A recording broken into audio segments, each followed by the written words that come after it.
Imagine a darkness so profound, so absolute, that the very air hums with an ancient dread.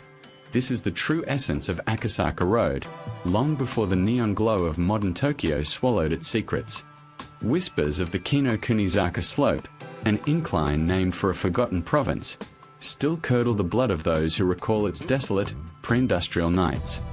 On one side, a vast, abyssal moat, its stagnant waters reflecting nothing but the crushing black, guarded by colossal, verdant banks.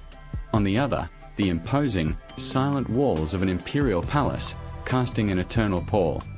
In an era bereft of electric light or the rumble of rickshaws, this stretch of road became a gauntlet, a place where even the most stoic pedestrian would detour for miles rather than brave its nocturnal embrace. A solitary, spectral entity, known only as the Mujina, a silent predator of the lonely hours. Its last recorded encounter, a chilling testament from a Kyobashi merchant now decades interred, paints a portrait of urban terror that lingers like a phantom chill.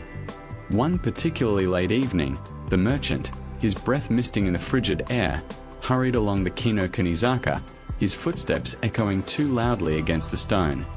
There, by the abyssal moat, a solitary figure, a woman, crouched, her body racked with inconsolable sobs that seemed to tear at the very fabric of the night. Fearful of a desperate act, he approached, his voice a gentle intrusion into her profound grief, offering solace to what appeared to be a delicately built, elegantly clad woman with hair styled in the manner of a high-born maiden. "Ojoku," he implored, his voice barely a murmur against the vast silence. "Do not weep so. Allow me to assist you, to ease your burden." Yet, her weeping persisted, a haunting melody of sorrow, as she shielded her countenance behind the silk of her long sleeve. He pressed again, his tone imbued with a desperate kindness. "This place is no sanctuary for a young woman at such an hour. Please, only tell me how I might alleviate your despair." Slowly, deliberately, she rose, her back still turned, her muffled sobs continuing to pierce the heavy air, a sound that seemed to emanate from the very shadows. He reached out, his hand resting lightly upon her shoulder, his pleas now a desperate litany. "Ojoku, just one moment, I beg you." And then, with an unnerving grace, she turned, her sleeve falling away, revealing a visage utterly devoid of features. No eyes, no nose, no mouth, a terrifying blankness where a human face should have been. A primal scream tore from the merchant's throat, a sound swallowed by the oppressive silence, as he bolted, the terror propelling him into a blind, headlong flight.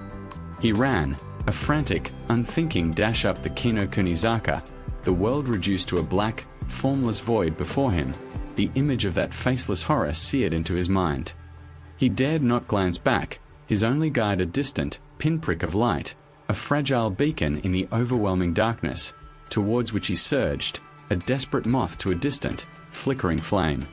Even now, in the relentless pulse of modern Tokyo, the Kii-no-kuni-zaka retains a subtle, almost imperceptible chill, a lingering echo of the faceless terror that once stalked its desolate path, a potent reminder that some horrors refuse to be erased by the march of progress.